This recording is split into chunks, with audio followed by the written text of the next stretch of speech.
Hello everybody, and welcome to Storm Raids, and it's time for a daily reading vlog.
Good afternoon. It's a very tired Stormy, because I didn't sleep very good again last night, and I had to get up early this morning because it was church breakfast, and Dad thinks he has to get there like a half an hour or so early than it needs to be, so that he can get his favorite spot.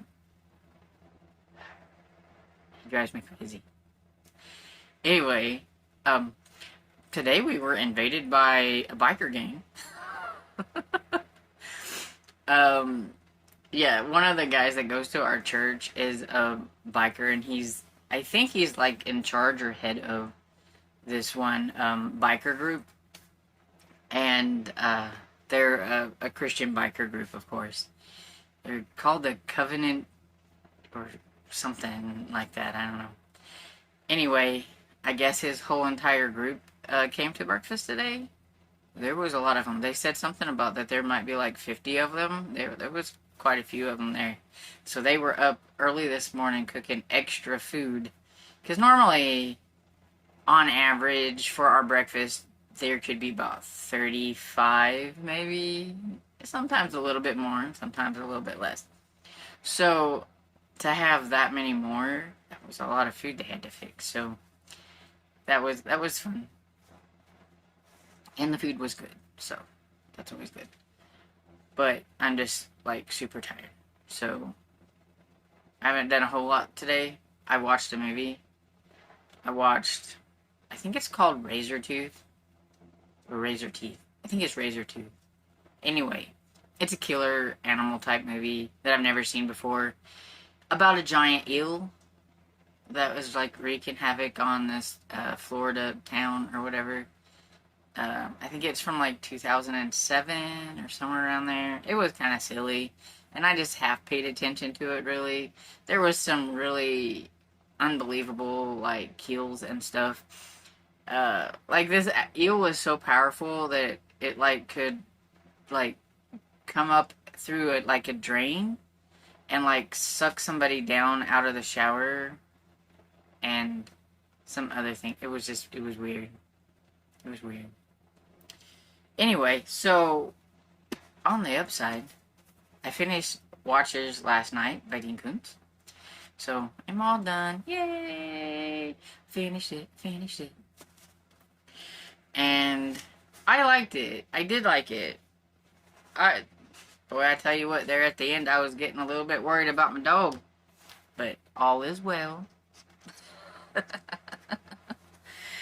And, yeah. It's definitely not about the creature.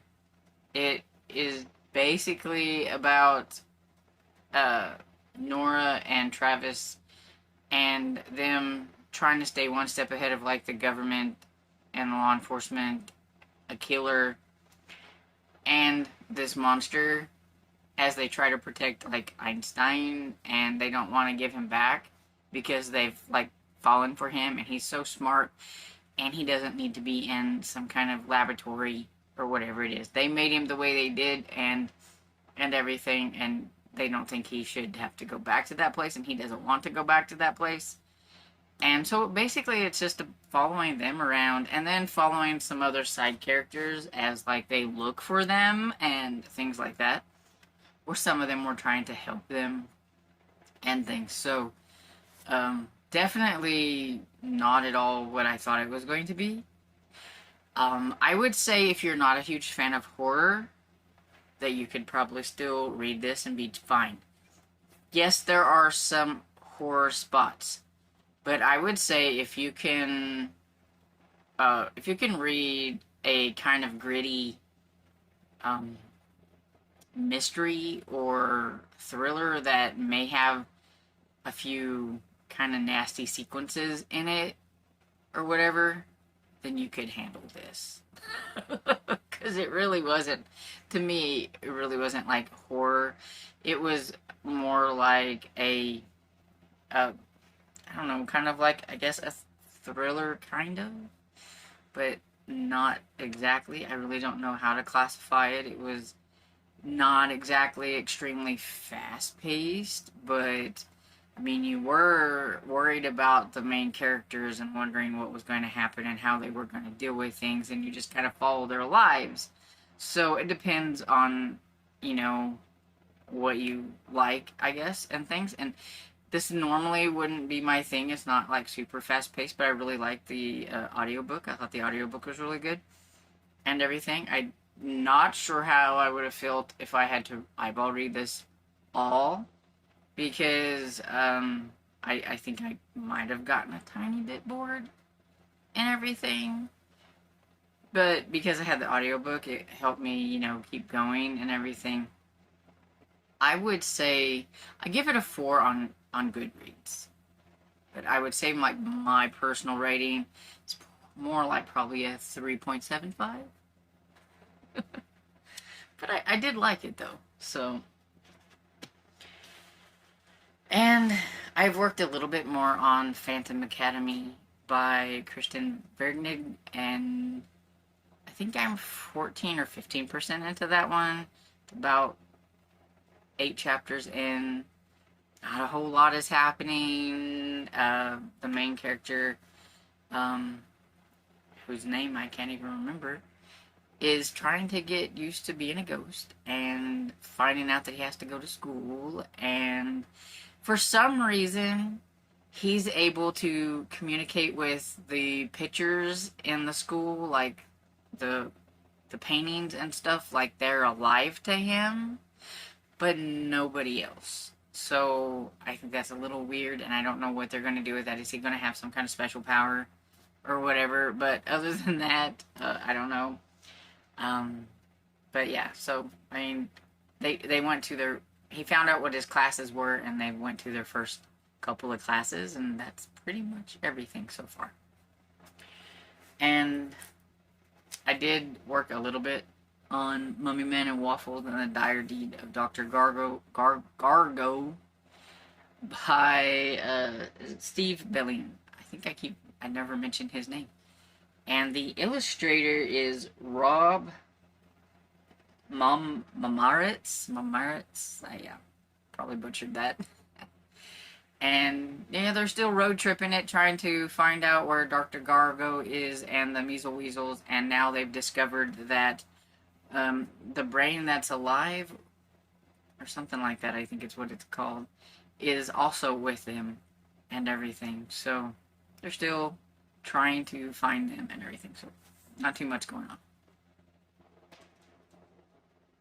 Oh, last night I did listen to quite a bit of Obsession by Patricia Bradley. I almost forgot. I think I'm like 68% or so into that one, so I'm almost done with that one.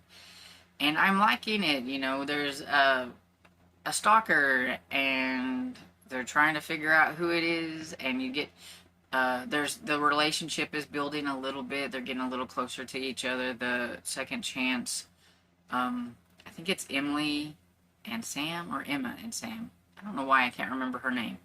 But anyway, and everything. So that is not making the stalker happy at all. So I have a feeling that Sam is in his target. So Sam better watch out and everything.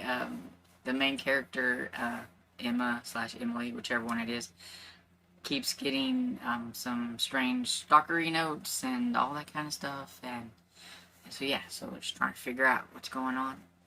And so yeah, there we go. Kind of a bit of an all over the place, rambly little update, because I'm tired. And now I'm going to go and round up something to eat, because Dad's already hollered at me once. So I think he's hungry. Hey, popping in because I'm getting ready to go downstairs, so I thought I would let you know what I did, which wasn't a whole lot, but I did listen to Obsession by Patricia Bradley, and I finished it. So I finished another book. I liked it. It was pretty good. It's about Emma. Ha! I remember this time. And she's being stalked by a guy, and I guessed who it was. And it's about her relationship with the guy that she had broke up with. They were supposed to get married, but she blamed him on her brother running off, like going away, and her brother was accused of murder, and it was just really convenient that he like ran away at that time, and so everybody thought he'd done it or whatever. And so she blamed Sam for it, because maybe if he wouldn't have left him when he did, then maybe he wouldn't have left without ever telling anybody where he was going.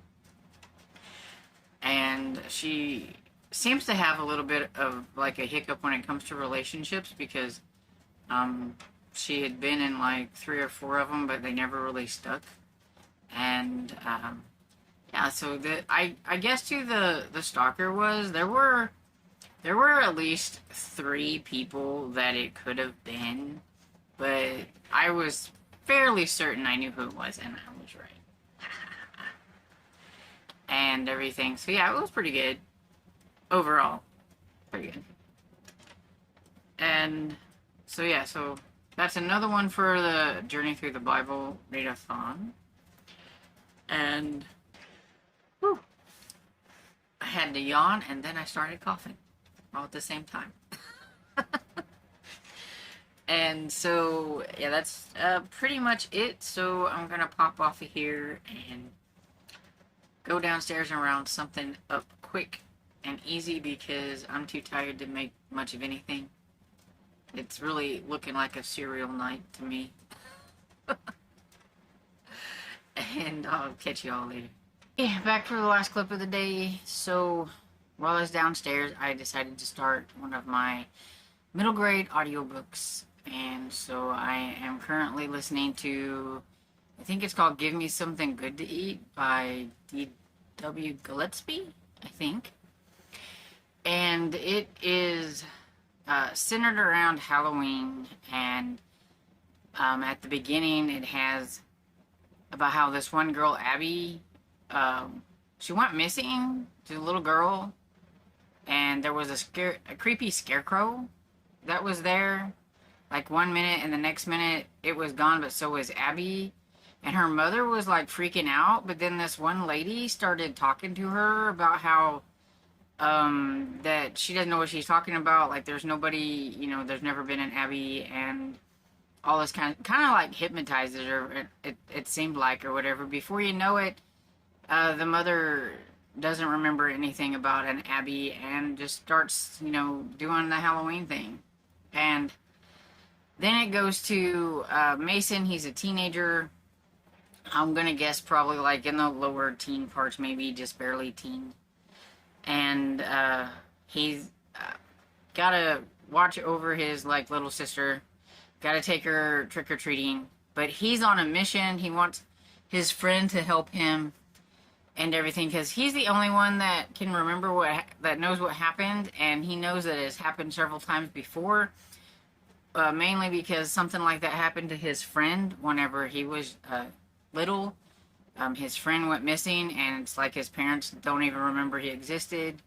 And so he knows all about Abby. He was there whenever the mother was freaking out, and then all of a sudden she's smashing pumpkins around like nothing big happened. And so this year he's bound and determined to try to figure out what's going on. and he has to watch his little sister while she's trick-or-treating, and there's girls involved, and his friend, there's one of the girls likes his friend, and I have a feeling that they're going to get sidetracked by girls. Mason doesn't care about the girls, like he could care less about them hanging around or whatever, but I think it's going to distract them enough that something's going to happen to Abby, and then he's going to have to try to figure out, like, what happened to Abby. So, yeah, so far, it's okay. You know, just kind of like this setup. I think I'm 18% into it. The cover is definitely going to be for the web spot on my bingo board. I know that much just by the looks of it. I've been trying to fit them in where I think they might fit after I've read them. I only have one that I don't know what I'm going to do with yet. But this is what my bingo board looks like as of right now with the middle grade books that I have read, or at least the ones that I know has a spot on the board. And so yeah, that's pretty much everything. I'm going to go ahead and get off of here and hopefully get to bed early tonight. Hopefully. And I get super tired, but it seems like at night, like all of a sudden my eyeballs like will pop open and then I can't sleep. And so hopefully I will go to sleep and everything, but hopefully you guys are having a great weekend. If you did anything fun today, let me know about it down in the comments. And I hope you liked this video, and if you did, please give it a thumbs up and subscribe, and I will see you all in the next video. Bye!